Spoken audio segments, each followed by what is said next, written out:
सबसे पहले आपके पास आ रहा है विजन स्टेटमेंट और मिशन स्टेटमेंट। इसकी पहली लाइन मार्क कर लो। Vision statement has more to do with future and really describes what an organisation plans and hopes to be in the future.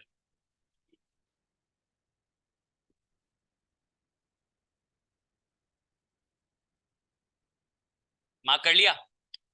ये बात आपको ऑलरेडी समझ आती है, हम लोग इस चीज को स्टैब्लिश कर चुके हैं। इसमें एक छोटी सी बात है, what an organisation plans and hopes to be in the future. यहाँ दो वर्ड है, प्लान्स एंड होप्स। देखो ये बिजनेस इसको पता है, बात आपको पता है, आप प्लान करते हो 100% के लिए, लेकिन 100% अचीव नहीं होता, बीच में थोड़ी बहुत लैकिंग होती है। तो लेट्स सपोज अगर आप प्लान करते हो 100% का, तो आपने अपने को मार्जिन ऑफ एरर दिया हुआ है कि लेट्स सपोज 80% तो मैं अचीव कर लूंगा। तो अगर 80% अचीव हो जाता है तो इसका मतलब है कि आपने जो प्लान किया था, होप किया था, मीट कर गया। वो 85 करता है, 90 करता है, 95% करता है, वो ग्रेवी है, ठीक है, वो अच्छी बात है, बोनस है, सही है, सर्फ की बात नहीं कर रहा। तो वो बोनस है आपके लिए। और अगर लेट्स सपोज 80% से कम होता है, इसका मतलब है कि आपकी होप मीट नहीं की थी, आपने जो प्लान किया था, जो आपकी होप या एक्सपेक्टेशन थी, वो मीट नहीं किया। तो ये छोटी सी बात है, सही है। अच्छा, इसके बाद जो नीचे जितनी भी बातें लिखी है ना, जो लिखी हुई है मैं आपको समझा रहा हूँ, आप इसको पढ़ लेंगे, आपको सारी बातें मिल जाएंगी। पहली बात, कि जो विजन स्टेटमेंट होता है ना, वो होता है पॉजिटिव इंस्पिरेशनल टोन में। यहाँ पे आप ऑप्टिमिस्टिक टोन इस्तेमाल करते हो, अप्रोच इस्तेमाल करते हो। आधा गिलास भरा हुआ है, दो अप्रोचेस होते हैं, आधा गिलास खाली है, आधा गिलास भरा हुआ है। जो कहता है आधा गिलास भरा हुआ है, इसका मतलब है कि ये ऑप्टिमिस्टिक या पॉजिटिव अप्रोच रखता है, सही। तो विजन स्टेटमेंट में आप जो टोन यूज करोगे वो ऑप्टिमिस्टिक पॉजिटिव बात होगी, पैसिमिस्टिक अप्रोच नहीं होगी। इसमें एक बात लिखी हुई है और ये बात हमें पता भी है। अच्छा, मजे की बात बताऊं कि जो आपकी कम्युनिकेशन होती है ना, खास तौर पे बिजनेस कम्युनिकेशन, चाहे वो वर्बल हो चाहे वो नॉन वर्बल हो, वर्बल में भी चाहे वो रिटन हो या फिर वो ओरल हो, ओरल जो आपने जुबान से की है या रिटन जो आपने लिख के बताई है, सही है, ये कम्युनिकेशन हमेशा ऑप्टिमिस्टिक ही होती है। बिजनेस कम्युनिकेशन हमेशा ऑप्टिमिस्टिक होनी चाहिए। तो चाहे वो विजन हो, चाहे वो मिशन हो, चाहे वो गोल्स ऑब्जेक्टिव्स हो, चाहे वो स्ट्रेटेजीज या टैक्टिक्स या ऑपरेशन हो, तो जो बात यहाँ पे लिखी है वो बात सारे में सब में अज्यूम कर लेना। ऐसा सवाल आ जाए कि let's suppose mission statement pessimistic हो सकता है, ट्रू और फॉल्स? फॉल्स। वही तो मैं कह रहा हूँ कि विजन स्टेटमेंट भी बिजनेस लैंग्वेज का पार्ट है, मिशन स्टेटमेंट भी है। जब मैं कह रहा हूँ ना कि बिजनेस लैंग्वेज में सारी चीजें ऑप्टिमिस्टिक होगी, तो पेसिमिस्टिक की गुंजाइश है ही नहीं। तो यहाँ पे आपका मिशन स्टेटमेंट भी पॉजिटिव होगा, विजन स्टेटमेंट भी पॉजिटिव होगा, सारी चीजें पॉजिटिव होगी। ये मैं आपको इसलिए बता रहा हूँ कि सारी चीजें मैं अलग अलग थोड़ी बताऊंगा आपको, बताऊंगा वैसे, लेकिन अगर अगर नहीं कहीं कोई बात लिखी हुई तो आप खुद अज्यूम कर लोगे कि बिजनेस लैंग्वेज हमेशा पॉजिटिव होती है, ऑप्टिमिस्टिक होती है। डन। तो पहले विजन स्टेटमेंट की बात कि ये फ्यूचर से रिलेटेड होता है, दूसरा कि इसमें इंस्पिरेशनल, मोटिवेशनल या फिर ऑप्टिमिस्टिक टोन होती है। विजन स्टेटमेंट इंस्पायर करता है, मोटिवेट करता है तमाम स्टेक होल्डर्स को, स्पेशली एम्प्लॉइज को, क्योंकि ओनर्स कंपनी को, बिजनेस को मैनेज कर रहे होते हैं, लेकिन एम्प्लॉइज कंपनी को ऑपरेट करते हैं, है ना। तो जो मैनेज कर रहा है वो भी अगर ऑप्टिमिस्टिक है तो वो क्या चाहेगा कि जो चला रहे हैं वो भी क्या हो, ऑप्टिमिस्टिक हो, पॉजिटिव। ये बात समझ आ गई? फिर इसके बाद इसमें एक और बात लिखी हुई है कि विजन स्टेटमेंट में प्रेजेंट के बारे में कोई बात नहीं होनी चाहिए। वो कहाँ होगी? मिशन स्टेटमेंट में। तो अगर आपके पास एमसीक्यू आता है कि विजन स्टेटमेंट में प्रेजेंट से रिलेटेड कोई बात हो सकती है, ट्रू और फॉल्स? फॉल्स। विजन स्टेटमेंट में फ्यूचर की, प्रेजेंट की कोई गुंजाइश नहीं, आप सिर्फ प्रेजेंट पे फोकस करोगे, सही है। इसके बाद एक और चीज, ये भी रूल ऑफ थंब है सबके लिए, बिजनेस, पूरी बिजनेस लैंग्वेज के लिए। जैसे मैंने बताया ना कि बिजनेस लैंग्वेज में तमाम चीजें ऑप्टिमिस्टिक टोन में लिखी जाएगी। अब मैं आपको एक और बात बताना चाह रहा हूं कि बिजनेस लैंग्वेज में तमाम चीजों में 7 C's फॉलो किए जाएंगे। आप में से कितने लोगों ने बिजनेस कम्युनिकेशन पढ़ा है मुझे नहीं पता, लेकिन बिजनेस कम्युनिकेशन में बताया जाता है कि आप कोई भी चीज लिखते हो या बोलते हो उसमें 7 C's का ख्याल रखते हो। वो 7 C's, वो 9 C's एक्सटेंडेड वर्जन है, वैसे 7 C's ही होते हैं। हाँ, वो अलग चीज है, वो मार्केटिंग है, मार्केटिंग है। अच्छा, तो 7 C's क्या क्या है, सुनते रहो। आपकी लैंग्वेज, चाहे आप कह रहे हो चाहे आप लिख रहे हो, वो क्लियर होने चाहिए।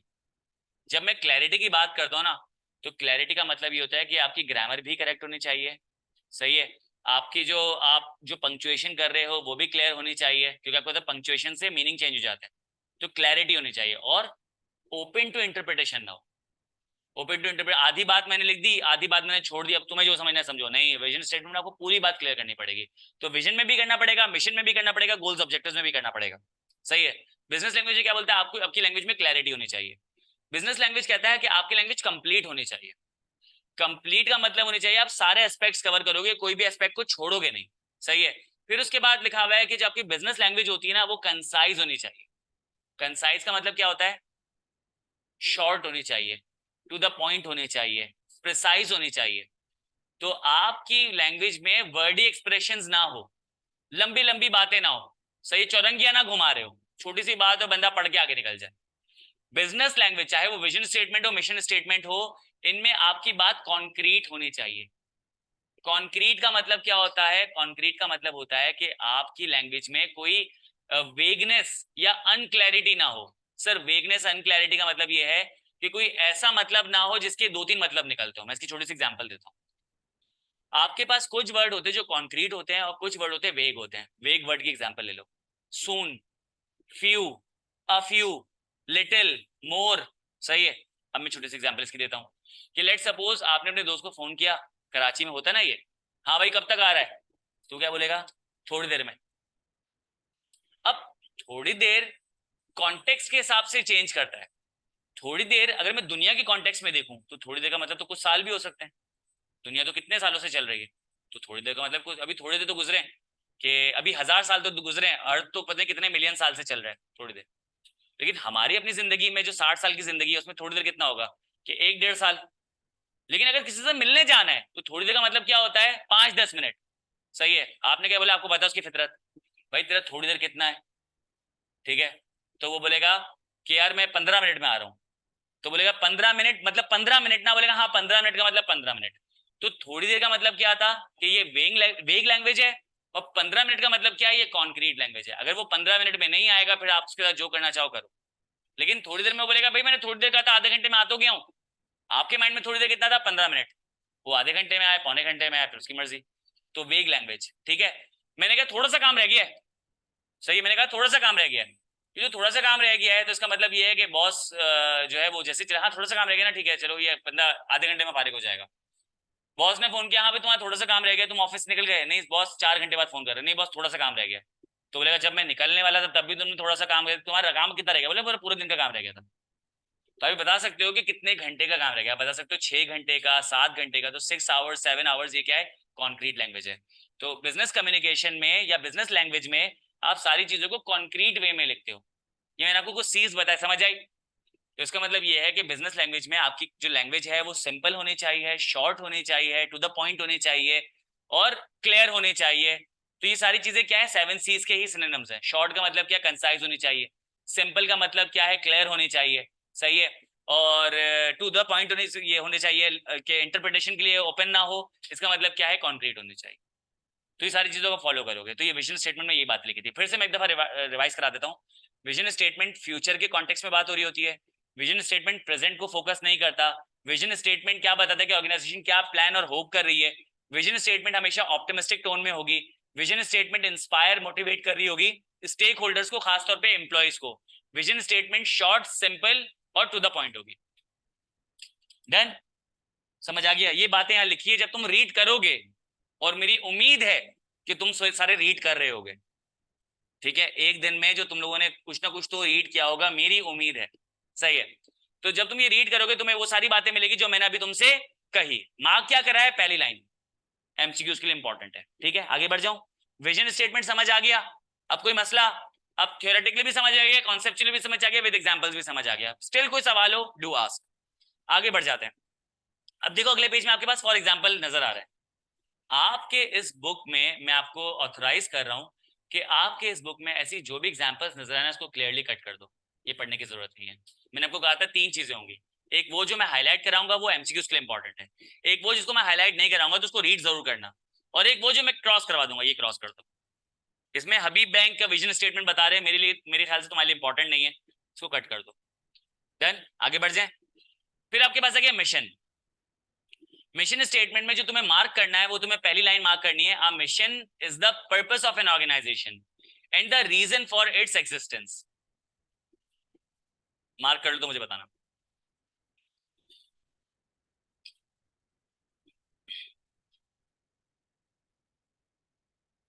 मैंने आपसे यही कहा था कि पास्ट और प्रेजेंट एक्टिविटीज को बता रही होती है, तो मुझे पता चल जाता है कि अगर लेट्स सपोज मैं किसी भी ऑर्गेनाइजेशन को देखता हूं ना, तो मैं मुझे पता चलता है इसका पर्पस ये है कि लोगों को क्वालिटी प्रोवाइड करता है। इसका पर्पस ये है कि ये लोगों को क्वांटिटी प्रोवाइड करता है। इसका पर्पस ये है कि ये जो ना अपनी जो प्रॉफिट मार्जिन को कम रखता है ताकि ज्यादा से ज्यादा इसके पास क्लाइंटेल है। ये क्या करता है कि ये चाहता है नीश मार्केट को टारगेट करता है, तो उसके प्रॉफिट मार्जिन ज्यादा होते हैं, तो उसके पास ऑडियंस कम है। तो मुझे इसका पर्पस समझ आ जाता है, मुझे समझ आ जाता है कि किस तरीके से बिजनेस काम करता है। यही बात हमने पढ़ी थी ना। तो मिशन क्या है, ये पर्पस ऑफ द ऑर्गेनाइजेशन बताता है और रीजन फॉर इट्स एग्जिस्टेंस, कि ये किस वजह से एग्जिस्ट कर रहा है, उसका रीजन क्या है। फिर तो उसकी दूसरी लाइन इसमें लिखा है, mission statement defines what an organisation is, why it exist and its reason for being. ये उसी बात को अलग तरीके से लिख दिया, ये भी मार्क कर लो।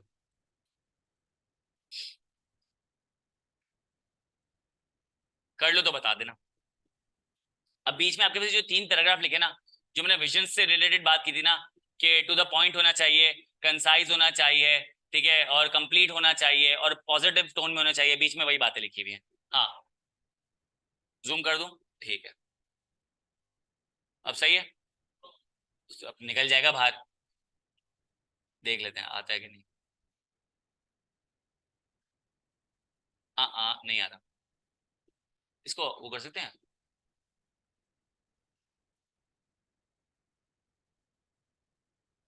सही है अब? सही है। तो ये आपके पास मिशन स्टेटमेंट की 2 लाइनें मैंने आपको मार्क करा दी। इसके बाद देखें आपके पास फिर ये वाले बुलेट पॉइंट्स आ रहे हैं 4। ये 4 बुलेट पॉइंट्स मार्क कर लो, इसके ऊपर की जो लाइन है वो मार्क कर लो एमसीक्यूज के लिए। ये जो आपके पास ये जो ना, यहां से लेके आते मार्क कर लो, यहां से लेके आते मार्क कर लो। हाँ, पहले का जो पहला पैराग्राफ था ना, उसकी पहली और दूसरी लाइन, तीसरी लाइन मार्क, तीसरा पैराग्राफ मार्क कर लो। उसमें 3 पैराग्राफ, पहली जो लाइन थी ना मिशन स्टेटमेंट का पैराग्राफ, देखो पैराग्राफ नंबर 1। बुक नहीं है? ओके ओके ओके, अच्छा। वैसे इसकी रिकॉर्डिंग तो मौजूद है ना। देखो, पहले ये मार्क करना है, ठीक है, ये पहला सेंटेंस, और फिर ये तीसरा सेंटेंस, यहां से लेके यहां तक, ठीक है। पहला सेंटेंस और तीसरा सेंटेंस मार्क करना है, और उसके बाद जो है आप यहाँ पर आके ये mission statement should be clear and short statement से लेकर यहाँ एंड तक मार्क कर लें। अब इसको समझ ले जरा। देखो, आपने आपने सोचा कि सर विजन स्टेटमेंट भी समझ आ गया, मिशन स्टेटमेंट भी समझ आ गया, लेकिन एक बात समझ नहीं आ रही कि मिशन स्टेटमेंट लिखे कैसे, हम अपने पर्पस को एक्सप्रेस कैसे करें। तो उसने कहा 4 सवाल के जवाब दे दो, 4 सवाल के जवाब दे दो, आपका मिशन स्टेटमेंट बन जाएगा। पहला सवाल क्या है कि आपका बिजनेस क्या है, व्हाट इज आवर बिजनेस, पहले सवाल का जवाब दे दो, इसका जवाब दे दोगे। इसके बाद दूसरा सवाल है कि what is our value to the customer, हम क्या वैल्यू प्रोवाइड करते हैं कस्टमर को, हमारा प्रोडक्ट क्या है, बेसिकली ये पूछ रहा है। सही है। ये नहीं पूछ रहा कस्टमर की वैल्यू क्या है, ये नहीं पूछ रहा, ये क्या पूछ रहा है, आपकी वैल्यू क्या कस्टमर के लिए। सही है। दूसरा क्या है कि हमारा बिजनेस क्या होगा, फ्यूचर की बात कर रहा है सर ये, रुकना, हमारा बिजनेस क्या होगा। और दूसरा क्या लिखा हुआ है, हमारा बिजनेस क्या होना चाहिए। तो सर मैं ये कह सकता हूं इन 2 सवालों को देखकर, विजन स्टेटमेंट में प्रेजेंट रिफ्लेक्ट नहीं करता, लेकिन मिशन स्टेटमेंट में फ्यूचर रिफ्लेक्ट कर सकता है। मैंने जानबूझ के यहां तक बात रोकी थी। अब एमसीक्यूज आता है कि क्या मिशन स्टेटमेंट में फ्यूचर रिफ्लेक्ट कर सकता है, यस और नो। यस। लेकिन एक सवाल आता है, क्या विजन स्टेटमेंट में प्रेजेंट रिफ्लेक्ट कर सकता है, नो। डन।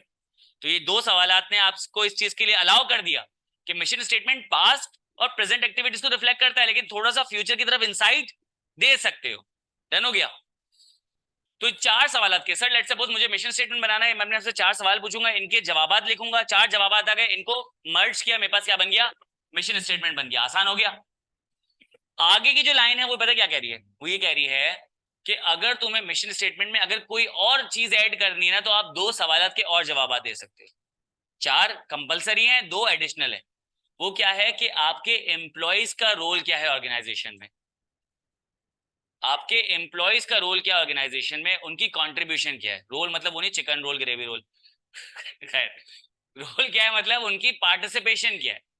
आप ऑर्गेनाइजेशन अपने एम्प्लॉयज को किस तरीके से जो है वो ट्रीट करते हो, तो ये आपको एक अच्छी पॉजिटिव फेस देता है कि यार आप अपने ऑर्गेनाइजेशन में एम्प्लॉयज के लिए ट्रेनिंग एंड डेवलपमेंट का काम करते हो, उनको एम्पावर करते हो। तो ये भी मिशन स्टेटमेंट में जाता है। और लास्ट सवाल क्या है कि आपकी ऑर्गेनाइजेशन के एथिक्स क्या है। तो इससे और फायदा क्या हो जाएगा कि देखो मैंने आपको बताया था ना कि लीगैलिटी के लिए तो बंदा जो वो अकाउंटेबल होता है, कि अगर कोई लीगल कॉन्सिक्वेंसेस उसके सामने आता है उसको फेस करने पड़ते हैं। एथिक्स के कोई कॉन्सिक्वेंसेस नहीं होते अनलेस एंड अनटिल अगर आप अपने आप को बाउंड करो तो यहाँ पे अगर आपने बता दिया कि मैं अपनी ऑर्गेनाइजेशन को एथिकली बाउंड करता हूँ, तो लोग वैल्यू करेंगे कि यार इसकी ऑर्गेनाइजेशन के जुड़ना चाहिए, कि ये एथिक्स का ख्याल रखते हैं, कि बदतमीजियां नहीं करेंगे, ये जो ना दो नंबरियां नहीं करेंगे, मैनिपुलेट नहीं करेंगे फैक्ट्स को, तो ये सारी चीजों को कोशिश करेंगे कि चीजों को एथिकली लेके चलें। तो यहाँ पे समझ आ गया कि 4 सवाल ये हैं, इनके एक्स्ट्रा सवाल के दो एक्स्ट्रा सवाल के जवाब दे दूंगे तो मिशन स्टेटमेंट थोड़ा सा और बेहतर हो जाएगा। अदरवाइज 4 के जवाब भी दे दिए तो मिशन स्टेटमेंट कंप्लीट है। ये बात समझ आ गई पूरी। एमसीक्यूज में आपके पास बहुत तरीके से सवाल आ सकते हैं, तो मैं आपको एमसीक्यूज जब बना के दूंगा ना तो आपको पॉसिबल सवाल नजर आ जाएंगे। डन, आगे बढ़ जाते हैं। यहाँ तक बात समझ आ गई? कोई मसला? आपको मिशन स्टेटमेंट समझ आ गया, आपको विजन स्टेटमेंट समझ आ गया, ये एग्जाम्पल काट दो, ये एग्जाम्पल काट दो, आगे बढ़ जाएं।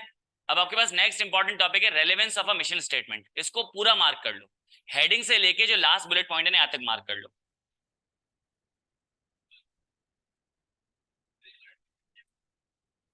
मैं तुम्हें बताऊं ना कि यार देखो, अगर तुम यकीन जानो इस बुक को टाइम निकाल के 4 बार रीड कर लोगे ना, तुम्हें रोड लर्निंग की जरूरत ही नहीं है। तुम्हारे माइंड में वैसे ही बुलेट पॉइंट्स आ जाएंगे, वहां यहाँ पे वैसे भी थोड़ी रिप्रोड्यूस करने। जब तुमने 4 दफा रीड कर लिए होंगे तुम्हारे पास एमसीक्यूज आ जाता है, और वो कहता है कि भाई रेलेवेंस ऑफ मिशन स्टेटमेंट को किस तरीके से मेजर करते हैं, इनमें से कौन सा पॉइंट रिलेट नहीं करवाता मिशन स्टेटमेंट को। 3 ये वाले दिए होंगे, एक अलग से दिया होगा जो तुम्हें इक्वली इंपॉर्टेंट लग रहा होगा, लेकिन तुम्हें याद रहोगे यार ये 3 तो मैंने पढ़े थे, चौथा वाला मैंने नहीं पढ़ा था, आई एम नॉट श्योर, आप उसको मार्क कर दोगे, मार्क मिल गया, ठीक है। रटने का कुछ कोई जरूरत नहीं है, 4-5 दफा रीड कर लेते ना, आपके माइंड में एक लैंग्वेज आ जाती है, आपके सबकॉन्शियस में स्टोर होती है। आप 3 पॉइंट देखोगे यार मुझे वर्ड याद आ रहा है, basis for consistent, translating broad intention, तो आप लोग ये पॉइंट तो मौजूद थे, ये वाला पॉइंट मौजूद नहीं था, ठीक है। Relevance of mission statement mark कर लिया आपने।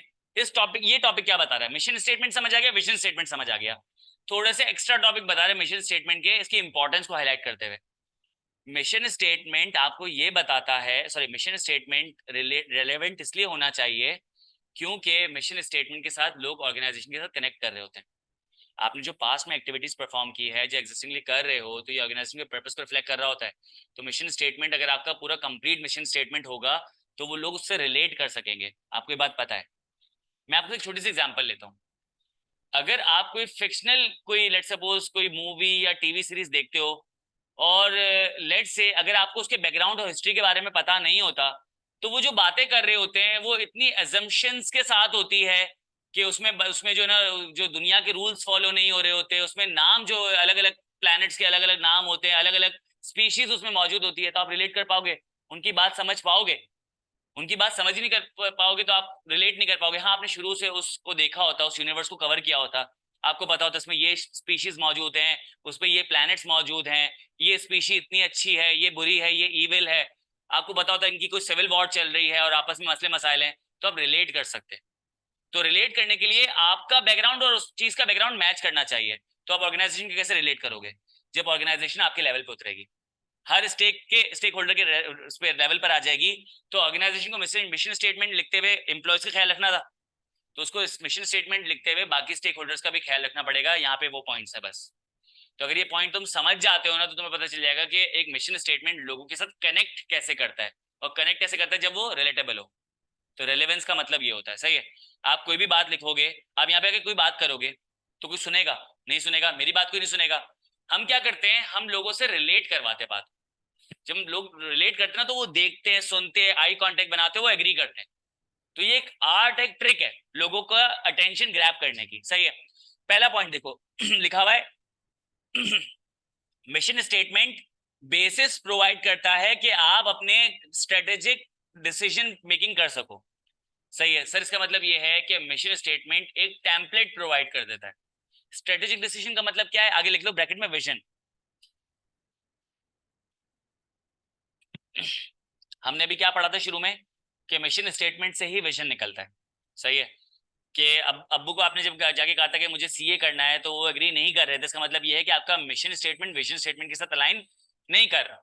तो यहाँ पे एक बता रहा है कि मिशन स्टेटमेंट जो आप लिखोगे ना, तो वो विजन के लिए क्या प्रोवाइड करेगा, कंसिस्टेंट बेसिस प्रोवाइड करेगा कि आप आगे के लिए जो भी प्लानिंग करते हो, यानी कि जो भी विजन सेट करते हो, वो किससे निकलेगा, मिशन स्टेटमेंट से। तो आप जो भी मिशन स्टेटमेंट लिख रहे हो ना, तो ख्याल ये करना कि वो ऐसा हो कि आपके विजन स्टेटमेंट के लिए बेसिस बने, ना कि आपको बार बार मिशन स्टेटमेंट चेंज करना पड़े विजन को चेंज करने के लिए। Getting my point? तो आपका मिशन स्टेटमेंट रिलेट करना चाहिए विजन के साथ। तो रेलेवेंस आ गई। पहली रेलेवेंस है किसके साथ, विजन के साथ। दूसरी रेलेवेंस देखते हैं कि आपके जो मिशन स्टेटमेंट है वो आपके ब्रॉड इंटेंशंस को ट्रांसलेट कर रहे हो स्पेसिफिक इंटेंशन में। यहाँ बात हो रही है आपके गोल्स को ऑब्जेक्टिव्स में कन्वर्ट कर दे। तो आप लिख दो आगे गोल्स और आगे एरो लगा के लिख दो ऑब्जेक्टिव्स। तो इसका मतलब ये है कि आपका मिशन स्टेटमेंट सिर्फ विजन स्टेटमेंट क्रिएट नहीं करके दे रहा होगा, आपका मिशन स्टेटमेंट आपके गोल्स को ऑब्जेक्टिव्स में कन्वर्ट करने में हेल्प कर रहा होगा, आपकी ब्रॉड इंटेंशंस को स्पेसिफिक इंटेंशंस में कन्वर्ट करने में हेल्प कर रहा होगा। रेलेवेंस आ गई। पहली रेलेवेंस किससे थी? विजन स्टेटमेंट से। दूसरी रेलेवेंस किससे थी? ऑब्जेक्टिव से। आगे देख लेते हैं। लिखा हुआ है कि ये कॉमन पर्पस प्रोवाइड करता है सारे ग्रुप्स और इंडिविजुअल को within the organisation. Keyword क्या है? विद इन दी ऑर्गेनाइजेशन, यानी कि आपके ऑर्गेनाइजेशन में जितने भी एम्प्लॉइज हैं, मैनेजर्स हैं या और भी किसी कैटेगरी के लोग मौजूद हैं, आपका मिशन स्टेटमेंट उनके साथ रिलेट करे। कि let suppose as an employee अगर मैं मिशन स्टेटमेंट पढ़ता हूं तो कम से कम वो मुझसे कनेक्ट करे इंडिविजुअल या फिर ग्रुप्स की बेसिस पे। Getting my point? तो अगर विजन स्टेटमेंट में लिखा है कि लेट सपोज मैं आपको एक विजन स्टेटमेंट अब दिखा भी देता हूं, to make a customer prosper, तो ये कस्टमर कौन होते हैं? आउटसाइड द ऑर्गेनाइजेशन, उनसे रिलेट कर रहा है ये। आवर स्टाफ एक्सेल, स्टाफ कौन है? Within the organisation. And create value for the shareholders, shareholders कौन है? ओनर। तो हम कस्टमर्स को भी चाहते हैं वो प्रॉस्पर करें, हमारा जो स्टाफ है वो भी एक्सेल करे, और हमारे जो क्रिएट होल्डर्स शेयर होल्डर्स हैं उनके लिए हम वैल्यू क्रिएट करके दें। तो एक तीर से तीन शिकार, मिशन स्टेटमेंट। बात समझ आ गई? तो यहाँ पे क्या कह रहा है? रेलेवेंसी कैसी होगी कि विद इन दी ऑर्गेनाइजेशन जितने भी लोग हैं ना वो मिशन स्टेटमेंट के साथ रिलेट करें। अगर आपने लिख दिया कि मैं चाहता हूँ कि मैं अपने स्टाफ को एक्सेल करवाऊं, एक्सेल का कोर्स नहीं करवाऊं, मतलब क्या है? उनको एक्सेल करवाऊं मतलब उनकी पर्सनैलिटी में एक्सेलेंस आ जाए, उनकी पर्सनैलिटी डेवलप हो। तो ये चीज को कैसे प्रूव करेगा? मिशन स्टेटमेंट लिखने से नहीं होगा। मिशन स्टेटमेंट में आपको क्या करना पड़ेगा? आपको बताना पड़ेगा अपने एक्स से कि अगर लेट सपोज मैं इसका हबीब बैंक का अगर ये मिशन स्टेटमेंट देखता हूँ ना, तो इसका मतलब ये है कि हबीब बैंक अपने स्टाफ को ट्रेनिंग एंड डेवलपमेंट के कोर्सेज कराता होगा। वो उनको जो है ना सक्सेस के चांसेस देता होगा कि भाई तुम ये कोर्स कर लो तो तुम्हारी इंक्रीमेंट हो जाएगी, अगर तुम ये एक्टिविटी परफॉर्म कर लेते हो तो तुम्हारा इतना प्रमोशन हो जाएगा एंड सो ऑन। ये चलती होगी चीज, तभी उन्होंने मिशन स्टेटमेंट में लिखी हुई है। डन। फिर आगे आ जाते हैं, to inspire employees. Simple point है कि उनका जो मिशन स्टेटमेंट है वो एम्प्लॉइज को इंस्पायर करे। To establish goals and ethics for the organisation. Question number 6 याद है कि आप अपने मिशन स्टेटमेंट में एथिकल ग्राउंड्स के बारे में भी बात कर सकते हो। तो रिलेट करेंगे लोग, भाई एक ऑर्गेनाइजेशन है उसके बारे में मुझे कुछ पता नहीं है, तो मेरे माइंड में सवाल आएगा कि यार ये एथिकली सही काम करते भी है कि नहीं करते। वो सामने से लिख के दे रहा है, जब वो लिख के दे रहा है तो उसका मतलब क्या है कि वो करते होंगे तभी लिख रहा है। मिशन स्टेटमेंट में कोई भी बात ऊपर से लिखी नहीं जाती, जो प्रैक्टिस हो रही थी वो लिखी जा रही होती है। अगर आप एथिक्स को कवर कर लोगे तो लोग रिलेट करेंगे। सही है। फिर उसके बाद बात कर लेते हैं कि लेट सपोज जैसे कुछ कंट्रीज है, मैं इस पे एग्जांपल दे देता हूँ। जैसे कुछ कंट्रीज है वहां पे अल्कोहल हराम नहीं है, इलीगल नहीं है, रिलीजियसली वो चीज हराम है। तो उस मुल्क में वहां पे जो क्वेश्चन आ जाता है वो लीगैलिटी का नहीं आता, वो एथिक्स का आ जाता है। तो अगर लेट सपोज एक एक जो आपके पास कंपनी है, एक कंपनी वो अल्कोहल बनाती है या लेट सपोज अल्कोहल जैसी चीजें बनाती है, लेकिन वो क्या करती है अपने पास हर जगह मार्केटिंग मटेरियल में या कम्युनिकेशन में क्या करती है? वो लिख देती है कि this is not for the consumption for Muslim people या दिस इज नॉट हलाल। अगर वो क्लियर लिखती है अपने मार्केटिंग चैनल्स में या कम्युनिकेशंस में, तो इसका मतलब क्या है कि वो एथिक्स को कवर कर रही है। सही है। जैसे कुछ ब्रांड्स होते हैं वो क्या बताते हैं कि दिस इज नॉट हलाल टू ईट। जब वो एग्जैक्टली लिख देते हैं ना, इसका मतलब कि आप वो पैकेट नहीं खा सकते। आप अगर लेट्स किसी पैकेट में लिखा है कि दिस इज हलाल टू ईट, इसका मतलब क्या है कि वो एथिक्स के ग्राउंड को कवर कर रही है कि इसमें उन्होंने वो चीजें परफॉर्म नहीं की होगी, मतलब उन्होंने हलाल तरीके से कुर्बान किया होगा वो भी, और उन्होंने वहां पे कोई ऐसे गोश्त वगैरह को इस्तेमाल नहीं किया होगा जो हमारे लिए हलाल नहीं होता। तो दोनों चीजें कवर हो रही होती है उसमें। ठीक है, ये बात समझ आ गई आपको? और लास्ट में लिखा हुआ है to improve the understanding and support for the organisation from external stakeholder. तो एक जगह बात लिखी थी विद इन द ऑर्गेनाइजेशन, एक जगह बात लिखी है आउटसाइड द ऑर्गेनाइजेशन, यानी कि जो आपके कस्टमर्स हैं, सप्लायर्स हैं, गवर्नमेंट है, आप उन सब के लिए भी एक अंडरस्टैंडिंग क्रिएट कर रहे हो, सपोर्ट क्रिएट कर रहे हो कि वो भी हमारे ऑर्गेनाइजेशन के मिशन स्टेटमेंट के साथ क्या कर सके? रिलेट कर सके। तो रेलिवेंसी के सारे पॉइंट समझ आ गए? इसमें अगर कोई पॉइंट समझ नहीं आया तो मुझसे पूछ लो।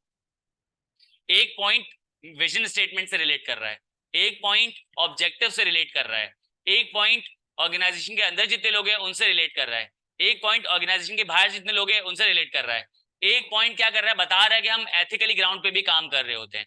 तो ये सारे पॉइंट्स क्या कर रहे हैं? कवर कर रहे हैं रेलेवेंस बढ़ाने के लिए मिशन स्टेटमेंट को। बताओ कोई सवाल? एक्सटर्नल स्टेक होल्डर्स के अभी तुमने देखा ना कि जो हबीब बैंक की जो मिशन स्टेटमेंट लिखी थी, इसमें लिखा था to make our customer prosper. अब जो कस्टमर्स होते हैं वो एक्सटर्नल स्टेक होल्डर्स होते हैं। स्टेक होल्डर्स कौन होते हैं? जो ऑर्गेनाइजेशन के अलग लोग जुड़े हुए होते हैं। जो आपके पास कस्टमर है वो आपके ऑर्गेनाइजेशन के साथ जुड़ा हुआ होता है, लेकिन वो इंटरनल नहीं होता। तो आप अगर हबीब बैंक के कस्टमर हो तो हबीब बैंक क्या चाहेगा कि मेरा कस्टमर प्रॉस्पर करे, कि जिसका जिसका अकाउंट मेरे बैंक में खुला हुआ है तो उसको कभी भी परेशानी का सामना नहीं हो, बल्कि उसको एक अच्छी अनइंटरप्टेड सर्विस मिले ताकि वो बेहतर फील करे।